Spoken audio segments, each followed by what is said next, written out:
Hello বন্ধুরা, শুভ সকাল সবাইকে। আর তার সাথে সবাইকে জানাচ্ছি হ্যাপি হোলি। আশা করছি সবাই এই হোলি উৎসবটা আপনারা খুব আনন্দের সহিত কাটাচ্ছেন। এই যে দোল উৎসবটা আমাদের হিন্দু সমাজের একটি বিশেষ মহত্বপূর্ণ গুরুত্বপূর্ণ উৎসব।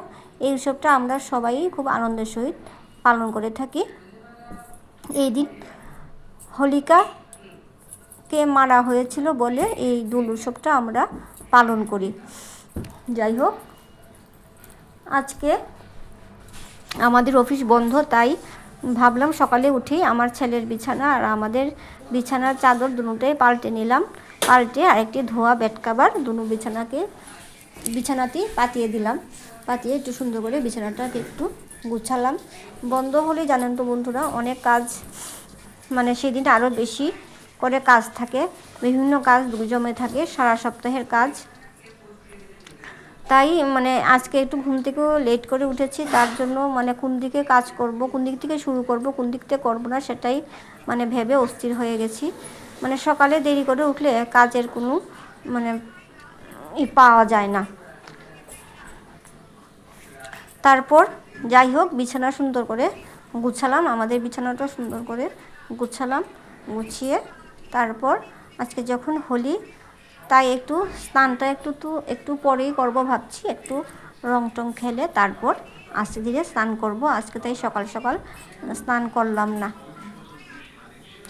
তারপর অনেকগুলি বাসন ছিল, সেইগুলিও ধুয়ে নিলাম। আর আজকে ভাবছি আমাদের ঘরের ইনডোর প্ল্যান্টগুলিকে একটু বাইরে রোদ্রে দেব। রোদ্রের কিরণে ওদের গায়ে লাগাতে হয় শুনেছি। আমি বিশেষ কিছু জানি না ইনডোর প্ল্যান্ট সম্বন্ধে, তবু এটা শুনেছি যে এদের মাঝে মাঝে এদেরকে একটু রোদ্রে রাখতে হয়। তারপর ইনডোর প্ল্যান্টগুলিকে আমি ঘর থেকে বের করে রোদ্রে রাখলাম। রেখে তারপর ওদেরকে একটু ভালো করে জল দিয়ে স্নান করিয়ে দিলাম, বলতে ওদেরকে একটু ধুয়ে দিলাম। আর এত ধুলা, তাই এগুলি উপরে ভালো করে জল দিয়ে এগুলিকে ধুয়ে দিলাম। তারপর আমাদের বারান্দার মধ্যেও আরও অনেক আমি ইনডোর প্ল্যান্ট লাগিয়েছি, সেইগুলিকেও মধ্যেও আস্তে আস্তে অল্প অল্প করে আমি জল দিয়ে দিলাম।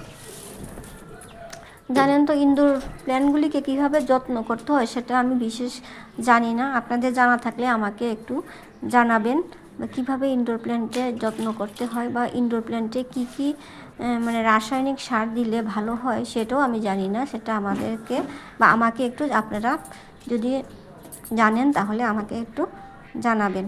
তারপর এই যে অনেকগুলি বাসন জমেছিল, এই যে রোদ্রের আলো আসছে বলে ভিডিওটা একটু ঝাপসা লাগছে। যে বাসন কুসনগুলি ছিল সেইগুলি ধুয়ে নিলাম। ধুয়ে স্নান টান সেরে তারপর চলে গেলাম ঠাকুরকে আজকে রং দেব। তাই আমার প্রত্যেক বছরই আমি এটা করি, কিছু কাগজের টুকরা টুকরা করে কেটে সব ঠাকুরের নিচে আমি কাগজের উপরে ঠাকুরকে বসিয়ে দিই, যাতে রং দিলেও সেটা পরের দিন কাগজটা তুলে নিলেই সমস্যাটা শেষ হয়ে যায়। আর যাতে সিংহাসন বা অন্যান্য কাপড় চোপড়, ঠাকুরের সিংহাসনের কাপড় চোপড়গুলি যাতে না ভরে, তাই আমি সব ঠাকুরের ফটোর নিচেই পত্রিকা দিয়ে দিই। তারপর গোপালও আছে আমার ঘরে, তাই গোপালকেও কালকে ঘি মধু টধু সব কিছু দিয়ে সুন্দর করে গোলাপ জল, তারপরে কর্পূর, সব অগরু দিয়ে সুন্দর করে গোপালকে স্নান করালাম। তারপর ছোট্ট গোপালকে আমার একটু রং দিয়ে দিলাম।